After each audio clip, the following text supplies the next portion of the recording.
So welcome everyone. For those of you who don't know who I am, I'm Jane Johnson. I am the Associate Director of DO-Touch.NET. Thank you for joining us today for this month's episode of Let's Talk About OMM Research. Before we begin, let's take a moment for our housekeeping rules of the webinar. So please feel free to introduce yourselves in the chat and tell us where you're from. We also invite everyone, if they feel comfortable, to turn their cameras on so we can be united as an OMM research community. If you have technical issues during the webinar, please put a message in the chat, and Corey, G, and I will attempt to solve your solve the problems.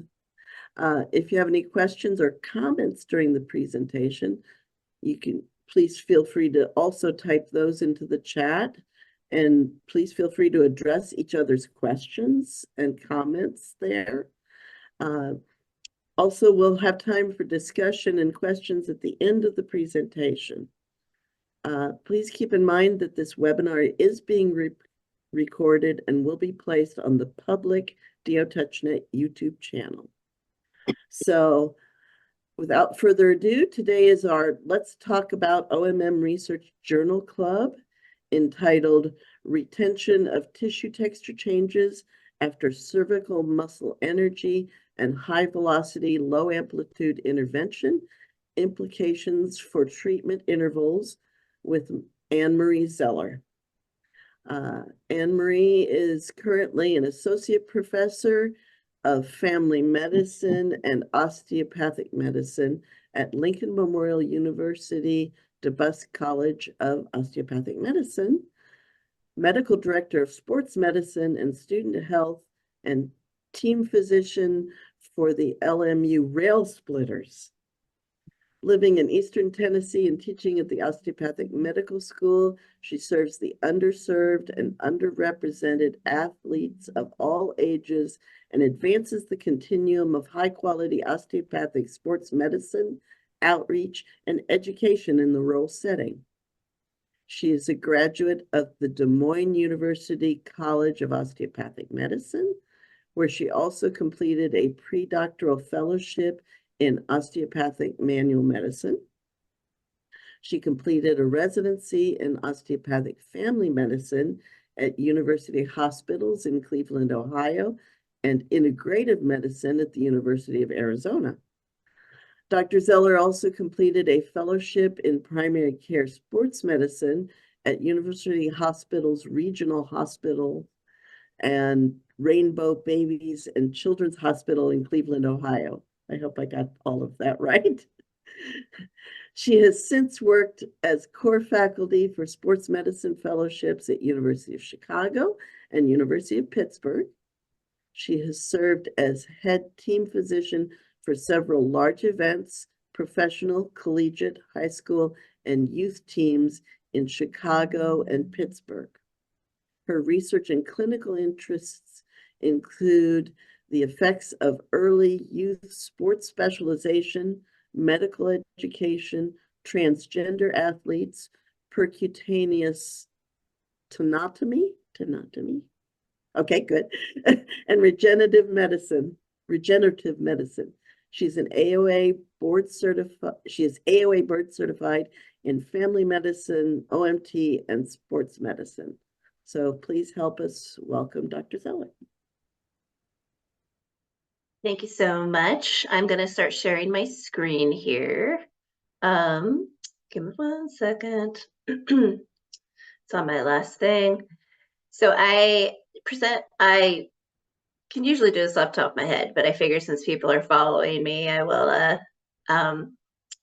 post it if you guys want a copy of it.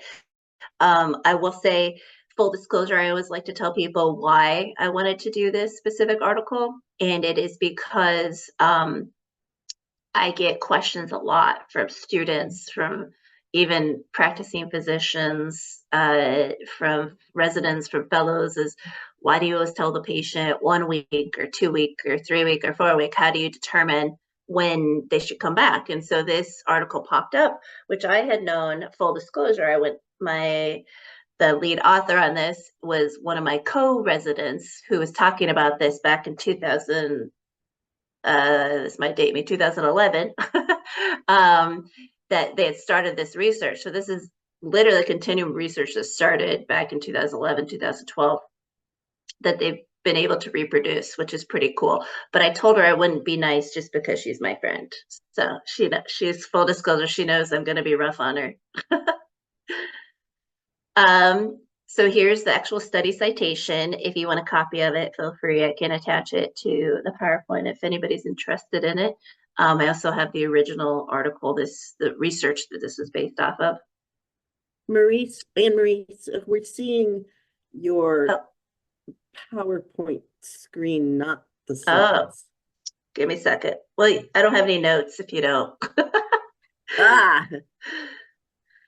Okay. I'm not sure why it is. Give me 1 second. So you're seeing my presenter view. Is that what you're seeing? Right. Or are you seeing the actual PowerPoint? We were seeing the actual PowerPoint where you could edit it and things like that. Can you see it now? Or is it still the edit one? Nope, this is good. Thank you. That's great. Sorry. Okay, thank you for telling me. So citation study, obviously right here. The purpose and the background, they kind of want to answer quite a few questions, but in even our own analysis of research, the biggest thing we always come up with why did the researchers choose 5 days? Why did the research choose 2 weeks? Why did the researchers choose a month? Why? And we can't really answer. A lot of times it was what we were trained to do. So this can sort of start to clarify a little bit, I believe, in making those clinical decisions. What's the correct timing? What's the correct dosage or type of OMT? You know, we have several, obviously, different styles that we use, from myofascial release to soft tissue to cranial, HVLA, muscle injury, all that fun stuff. And then specific in this article, they were interested because they did it during COVID, are patients able to come back less, which reduces their risk of being exposed to COVID and the physician's risk to being exposed to COVID. Background, this is the recitation for the foundational study that they showed, published in 2013. And it had an N of 240, which is a good amount. And it revealed that there's objective cervical hysteresis post-OMT with multiple modalities when compared to sham group, which was palpation only. And a little bit of definitions. This is what it looks like that they used. So they hold, let me put my little pointer on here. So they hold this tip over the area of interest, and it gets measured, and it gives somewhat objective feedback on changes within the tissue. And I'll go a little bit more into that because I had no idea what this machine was until I was reading the study. So I figured if I didn't know, maybe a lot of people on the call didn't know either. So definition, hysteresis describes the amount of lengthening a tissue will maintain after a cycle of stretching and then relaxation. So this product in particular, they call it a durometer, breaks it up into four different things it measures. Motorosity, which is the correct spelling. It looks wrong, but it is the correct spelling.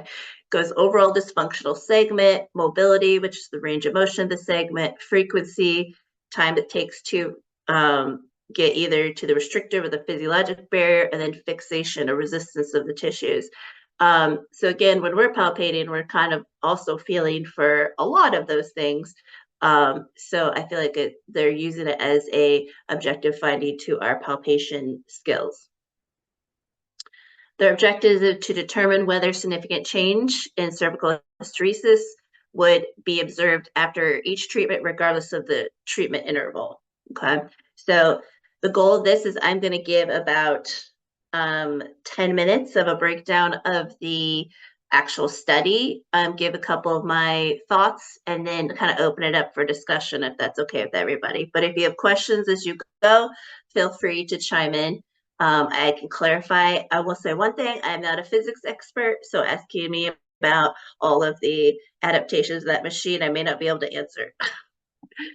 So the research is prospective, quote, partially blinded, randomized study. And I use partially blinded, and I'll discuss that a little bit more about partially blinded. They didn't have a sham arm just because in their original study, it showed no objective changes in the foundational study to palpation before and after palpation. So they focused on pre and post treatment comparison to a second treatment. Always got to know who's funding you. So they did donate this machine to the PCOM, but there was no financial funding given towards the research.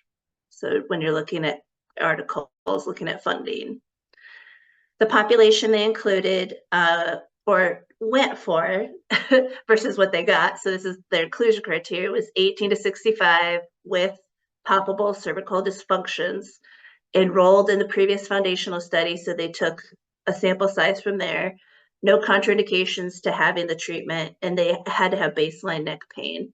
Contraindications, again, can't have HVLA, history of abnormal brainocervical, CT or MRI, scoliosis, some neoplastic disease, systemic autoimmune disease, history of significant psychiatric history, and symptomatic cervical osteoarthritis. The intervention was they got 35, quote, relatively healthy medical students because they did recruit at a medical school, randomized to a single segment. So each of the participants was randomized to having a treatment to a single segment using HVLA or muscle energy, blinding them, choosing a technique. So they reached into like a bag or a cup and picked a number out, one or two. One or two was HVLA or muscle energy. They directed treatment at C3, C4, C5 only. One osteopathic physician was doing the palpating and diagnosing. They did have a 7 to 10 day follow-up for their repeat or second treatment. This ultra line was performed by a blinded physician also before and after treatment. So they didn't know if they got treatment or didn't get treatment or what type of treatment they got. It was measured pre and post and then averaged. So you'll see in the statistics that's important that they used averaged or median data to do their statistical analysis. Just a quick review, because I always have to review what every single statistical analysis is. For you guys as a research group, you probably don't have to, but I put it in here. So they use univariate analysis. They use clinical effect size, and that's really important when we're in practice, is comparing treatments, okay? Comparing medications, that the clinical effect size is important for us as practitioners. And then one factor analysis. So this was their statistical comparison of the means they got.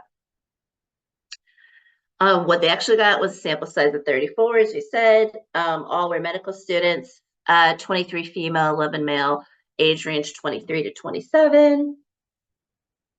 Now we have results. So this is the median change from before they were ever treated in the study to after their first treatment.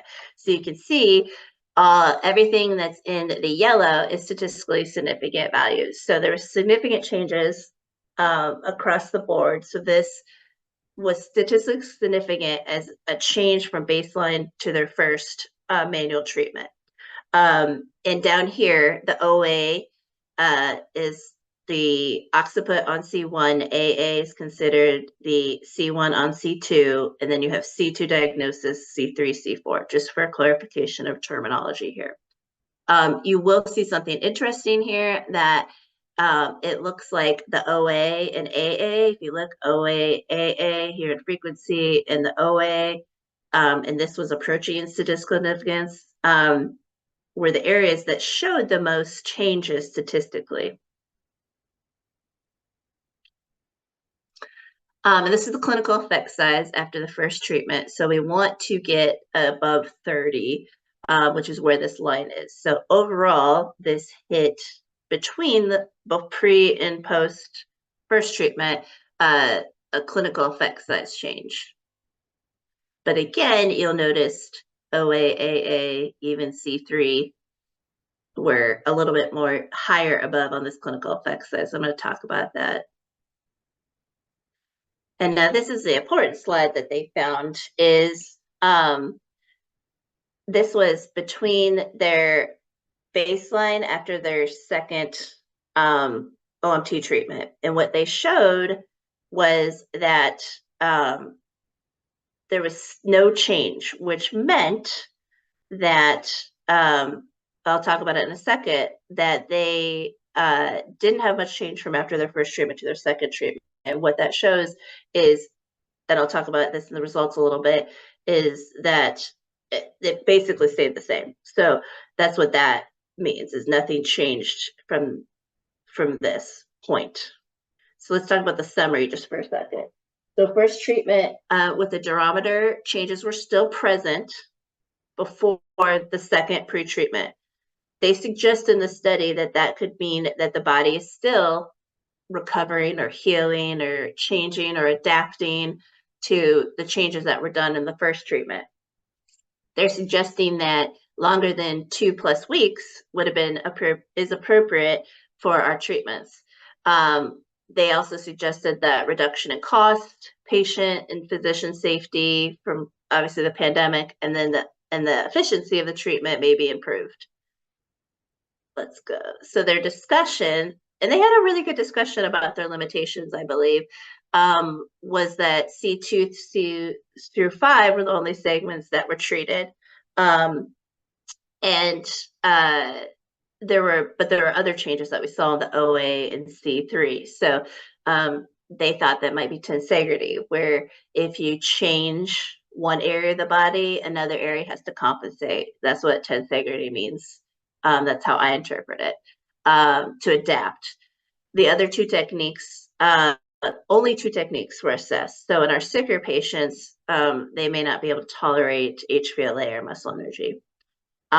Usually OMM physicians don't, and practitioners don't usually use one technique. They, one technique to one segment, we usually don't do that clinically. So that's a little bit difficult to apply broadly. There's a small subset, sample size, uneven males and females. And then we know with our hands, right, we assess TART, tissue texture changes, asymmetry, restricted range of motion, and tenderness. And a line doesn't assess all that, doesn't assess all the components of somatic dysfunction. Sorry, one second.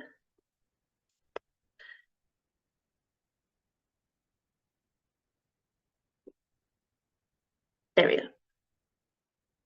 So my interpretation and evaluation of the study quality and the strengths were there's one OMM physician treating everybody, which we know that intra-operators reliability is strong, but inter between two people is not very strong. So that is one weakness that we see in a lot of manipulation literature, is it's difficult to have inter-tester reliability. So they kept one physician, and then they had one physician doing the measurements. They did try to blind the participants, and I'll talk about that on limitations. Two direct and fast techniques that can be reproduced by most DOs, almost all DOs in the country in America get training in HVLA and muscle energy, and that's very reproducible techniques versus some very advanced techniques. And then actually these findings did confirm their foundational study results are reproducible, which surprised me they didn't comment on that. The limitations I found, and again, these aren't all the limitations, I'm sure you guys have more, was the population was medical students. And my argument is, were they really blinded when part of their training teaches them HVLA and muscle energy? So they would know what technique they're tactically getting just by they have been educated on those before. the subgroup sample is small. So if you're counting for 20 to 50% of this age group gets neck pain annually and 80% gets it in their lifetime, I feel like the number of N isn't there when you do like the calculations. I did not do a power calculation, so if anybody can whip one of those out. But I do think that their participant size was low, and they even said it too. So results show the greatest changes in the OA and C3. So my suggestion, if you're going to use the durometer to diagnose almost, is maybe repeating with OA, AA, and C3 being treated, or at least looking at those areas and treating that way, because we also, obviously, the same technique can apply to OA through C3. Group discussion, real quick. So I'm going to open up to group discussion. I think I got it on time. I know it's pretty quick through that, but I want to hear, I'm really interested in hearing everybody's discussion. But one question I'd like to hear everybody is, why do we care about this study, right?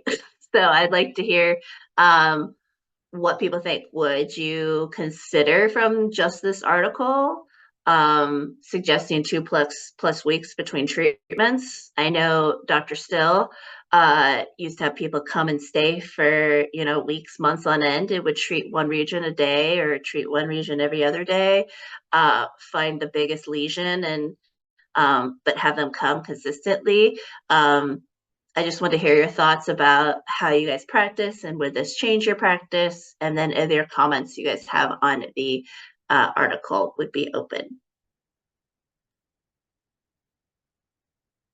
Thank you, Dr. Zeller. So just a few reminders as we open the floor to all attendees for questions and discussion. We do ask if you would like to speak during the discussion, please raise your emoji hand, which is located at the bottom of the screen under the reactions menu. We ask that you briefly introduce yourself so everybody can get to know each other. Please feel free to turn on your camera if you would like. When contributing to the discussion, please limit microphone time to 3 minutes to allow time for everyone who wants to participate in the discussion. We'll provide you with a timer to assist you in keeping track of the time.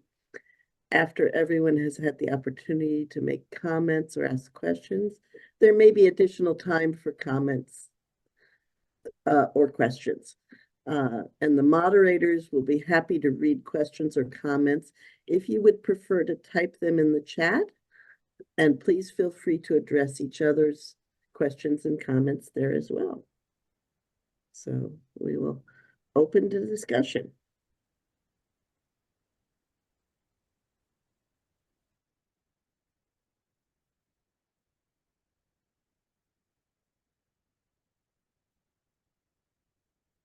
Well, I guess I will say a little bit more. Did it change my point of view on doing 2 weeks out? Well, I mean, in a busy practice, a lot of times I can't have people follow up as frequently as possible. So a lot of times it is 2 weeks follow up. I've just basic in my past, if somebody's super acute, I see them back in a week. But somebody's pretty chronic, I usually take it from 2 to 4 weeks in my follow-up. I'll just open it up to that too. So if this changed your opinion or if you have any ideas on the way you'd like to talk about.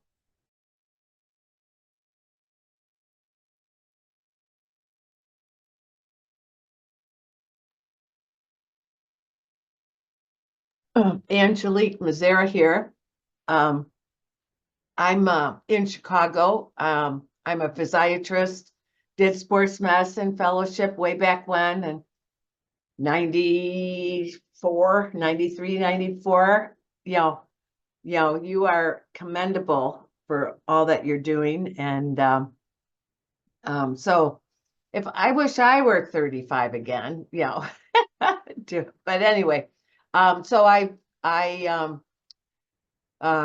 NMM is what I practiced in the last, 10 years, 12, 15 years of my practice, as well as hospital-based rehab. So I I found that I couldn't get people in more than 2 to 3 weeks. And, when, you take, I had, because of time, and time is all what we're pressed with, 30-minute visits, always ran to 40-minute visits, and, couldn't see enough people in the day when you're doing OMM, because it's just is so valuable. And so I would say it was more my schedule than, I would have people come back 2 to 3 weeks, once a month. But for very acute, I would try to get them in within 10 days for sure. Just to see if you can help them heal better, in better alignment or whatever. But I have to say, in my setting, I was in a chronic pain setting, so people were chronic. So I didn't get the opportunity to see how much change they had within a week or 2 weeks, and sometimes a month later, 6 weeks later, there wasn't a lot of change. So it kind of, because they're chronic for a reason. So that's kind of what my experience has been. But I'm very interested in what more we could do with a machine like this. But I also know there are other types of machines that do measure segmental changes. So, but I'm not up on those that much. But anyway, but very interesting. And I think it's good to try to, measure in some way changes, what we can make, because we do something very powerful.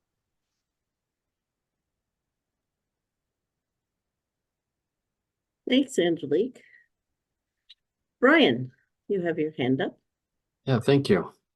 Great job, Anne-Marie. Thank you for your presentation.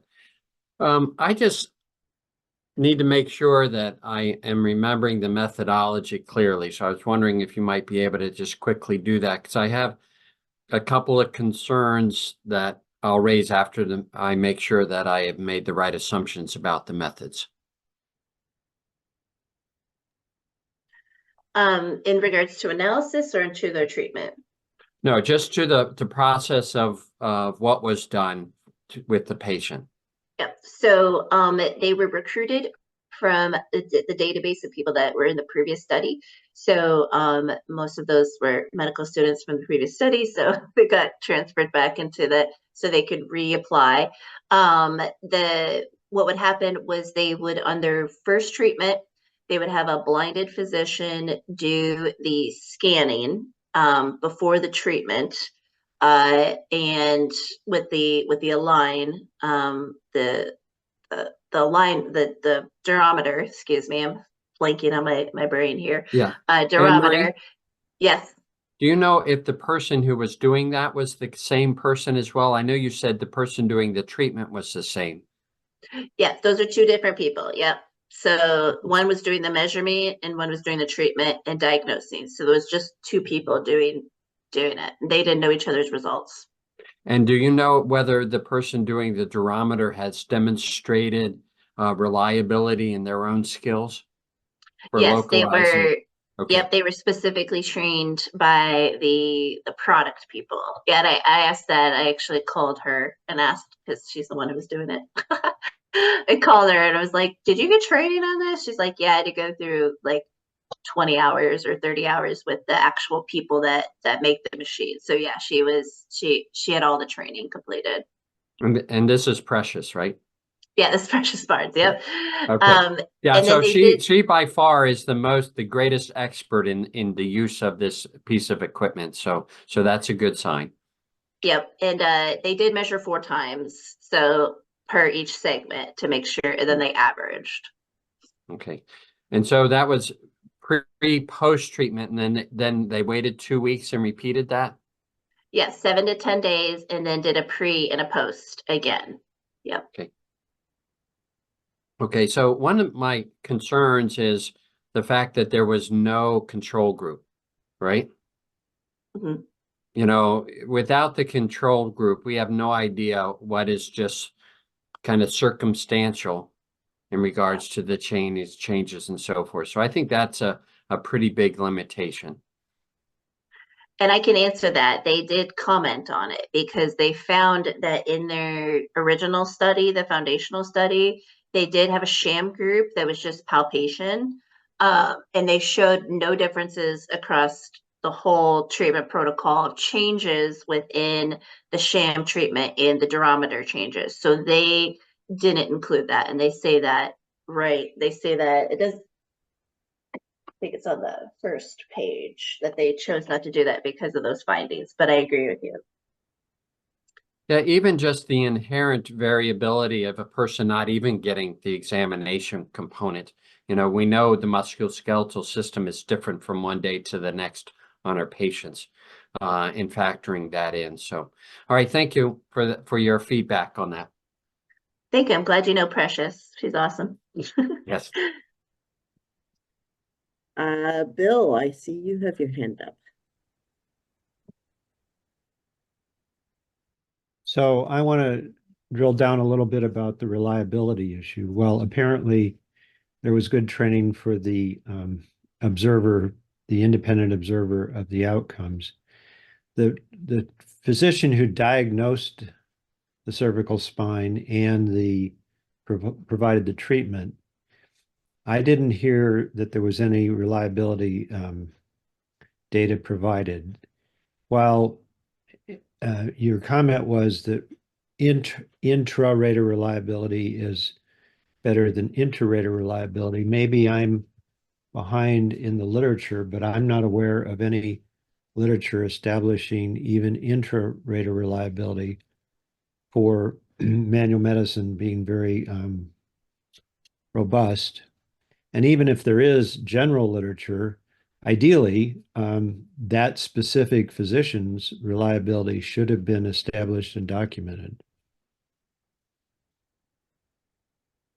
Maybe, Brian, you know some of that literature better than I, but That statistic I gave you comes from physical therapy manipulation. So that data comes because they do a ton of interreliable regards to physical examination, palpation skills. You're right, it doesn't exactly, you know, correlate to us as DOs, but that is where that evidence has come from in regards to inter and intra examiner reliability. Yeah. So I'm sorry. If I can, Nancy, I apologize. I know you're in the queue here. So just so that people know that there are a lot of systematic reviews on this issue across the various professions. And in general, the findings are very consistent. And so typically intra-examiner reliability is better. But even in intra-examiner reliability, the variability of that can be anywhere from random to almost perfect, depending upon the group. And so generalizing anything when it comes to reliability to a population is just not realistic. In this study, though, I'm not sure that the issue of reliability is that important because, they're identifying perhaps a segment that they're treating, but it's really a treatment technique.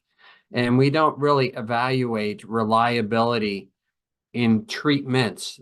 Everything has been reliability in regards to diagnosis.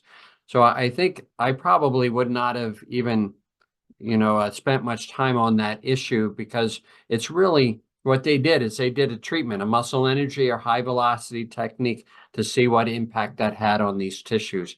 And we have no ability to evaluate the identification of specific segments. So anyway, all right, thank you. Thank you. And Nancy? Thank you. And thank you for presenting this research. So being up here in Canada, I'm a manual practitioner and not a physician. One of the things we're doing a lot in the manual world is doing patient-reported outcome measures. And I wonder if you would consider comparing your results in future to like week over week patient reported outcome measures as another way of validating it besides measurement, that it's not always something you can catch in a measurement. And people can talk about the reliability, intra and inter reliability of the measurements, but ultimately, how does the patient feel and what is their satisfaction with the care and treatment? And that's certainly something we've been exploring in the manual world. And I wonder if you thought of comparing some of your results with those kinds of surveys and seeing where that put you with your information. This is not my study. This is I'm reviewing the studies, but Sorry, my apologies. oh, no, The that's study you've okay. chosen to review. No, Yeah. that's okay. I do agree, and somebody also commented on change of symptoms. And I will say that in a lot of our patients, they don't actually change symptoms right out of the gate. They get 2 or 3 days in and then they feel better. So I agree with you. And I know I've used the Canadian system for data analysis for sports medicine things before, and you guys have a wealth of knowledge because you guys record everything. It's just great. Versus United States, we don't. But so I actually love that idea of, as day to day, is there an actual applicable change? But I don't think that was the purpose of the study per se. I think it was, can we still show changes that in the tissue that's happening? Are they still recovering? Is their body still healing from the previous treatment? Absolutely, that may not correlate because they walk out of your office feeling great, right? May not correlate with what's finding in their interpretation of how they feel. So I absolutely believe a survey like that would be important, but I don't think that was the goal of this person's research. Thank you. I see Bill Brooks has his hand up again.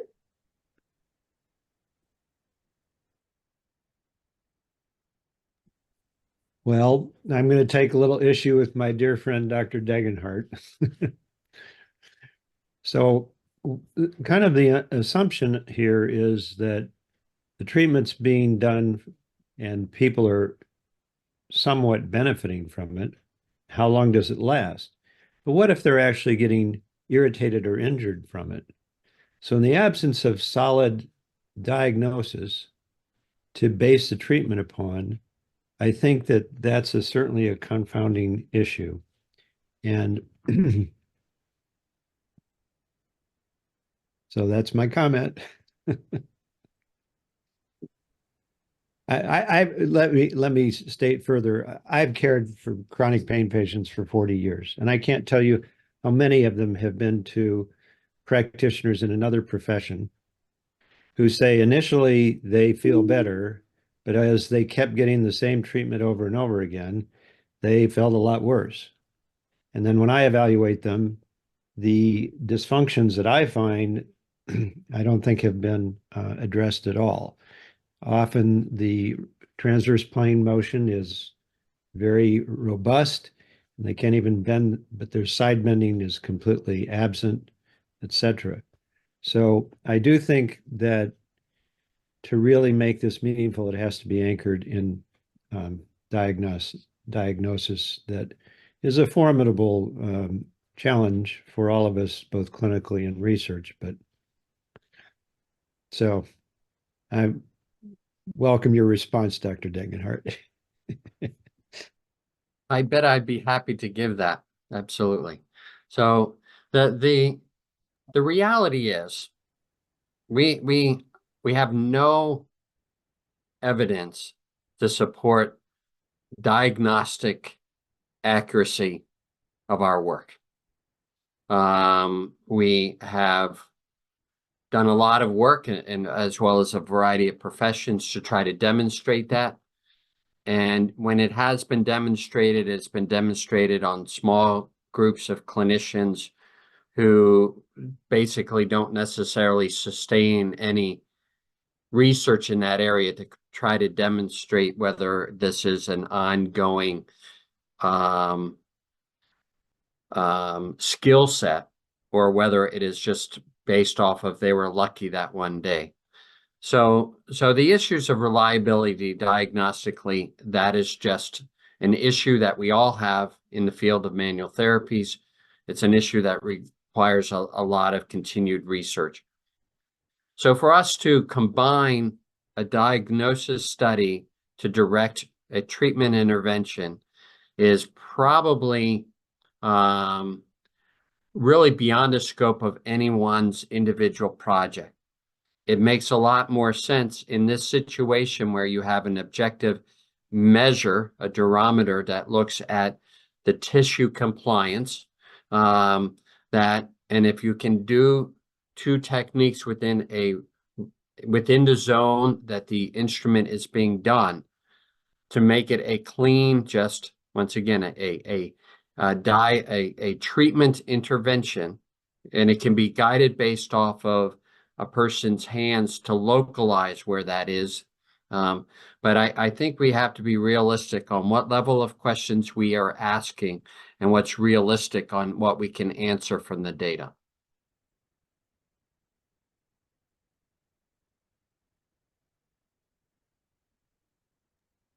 Thank you. I would like to pronounce your name correctly, and please correct me if I get it wrong. Chandhana Pedapati. Yes, that's right. That's right. Oh, good. Thank you. Thank you. Made a comment in the chat, and I don't know if you want to. Oh, I was just making a note about what the actual purpose was of the hypothesis of the study was, and it seemed to be pretty open. That it was. Sorry if you can't hear me. I'm at a loud coffee shop. But, it just seemed to be, did we detect a change after so many treatments? I don't think they were trying to say more than that. So with that said, did they see a change? Yes, with some of their measurements. I think the comment about the diagnosis, how do we diagnose? How does the patient perceive it? I think that's all good. It should be included. Just seemed like that's not what they were trying to do with the paper. But yeah, I think that there could have been a control that would have helped. I just had a question though. Could you please reiterate to me, since I'm just kind of myself getting into this research, could you reiterate to me about what your comments were about inter-operator reliability, and just kind of the issues that this field kind of is facing?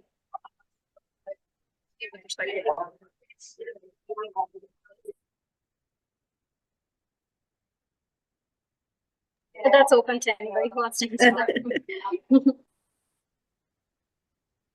So, Anne Marie or Brian or.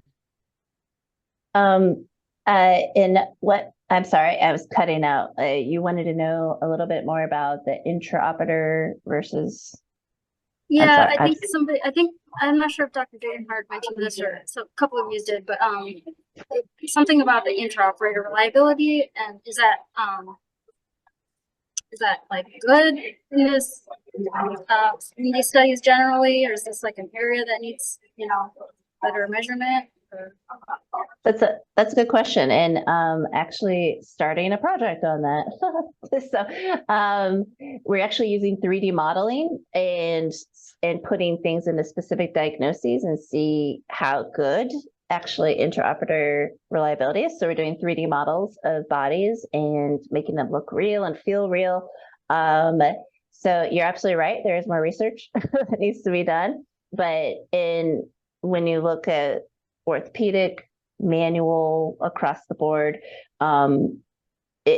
we don't have like a test for somebody's OMM palpation or manipulation palpation. Diagnosing has been the biggest thing to look at, but then treatment hasn't. That was what I think Brian was talking about, was yes, there could be research in all of it.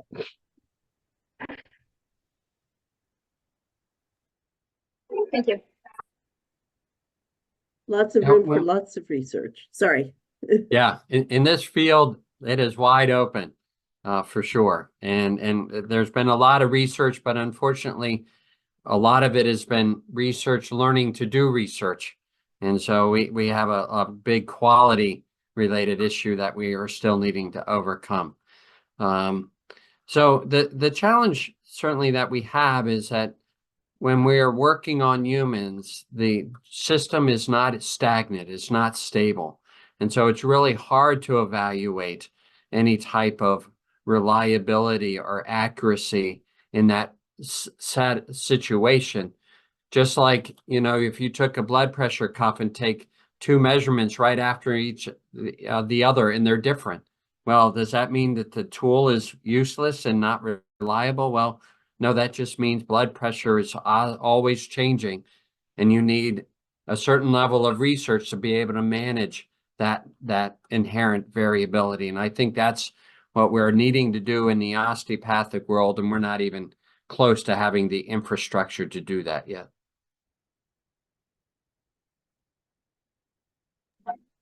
Can I ask another question? Okay. Please.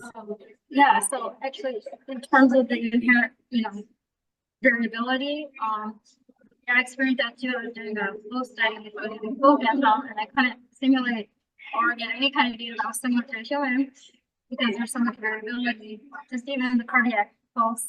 So I guess my question is, what's really useful as a physician?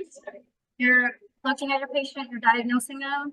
What is your sort of take on what they're actually improving? Like what are the metrics that as a physician you're seeing that there's an improvement in one session and from session to session that we could probably mimic research?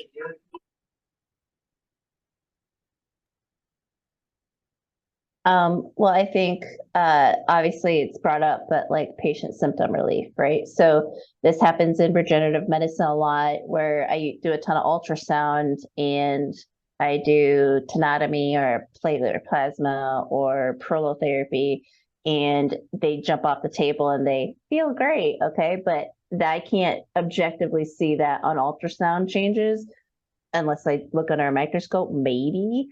Until about 6 weeks after. So for the most part, a lot of the research based around how people feel when they walk out. So what is it 6 weeks after you see? Oh, sorry, for when I look under ultrasound, if I look at a tendon under ultrasound, that's the first time I can start to see any changes under ultrasound, because they happen on microscopic changes when I do like prolotherapy, platelet-rich plasma, things like that. What do you see on the ultrasound with the tendon? So at the tendon, so if it's really chronic tendinopathy, so regular tendon has nice lines like this. Okay, you'll see irregular lines. You may see neovascularization. If you put it on Doppler, what you'll see, obviously it looks worse before it looks a little better. Okay, when you put a needle in there, you start to activate the healing process. And so about 6 weeks after, we know in a perfect laboratory situation, when we start to see the collagen start to build into a more permanent type. So then you'll start to see things that instead of microscopic are now macroscopic changes. And you'll start to see this thing that was once, kind of irregular in neovascularization start to line up into its nice normal fasciculated type of tissue, which is pretty cool. Which there's some research about. Sorry, got sidelined. No, go ahead, finish your thought. Oh no, we got off on a side topic. Okay, I was just going to say that I hope you expand your skill set into ultrasound elastography, because that will give you other tools to evaluate. Yep. That is something that was coming up after I trained. So I'm still working on learning about all that. Mm-hmm.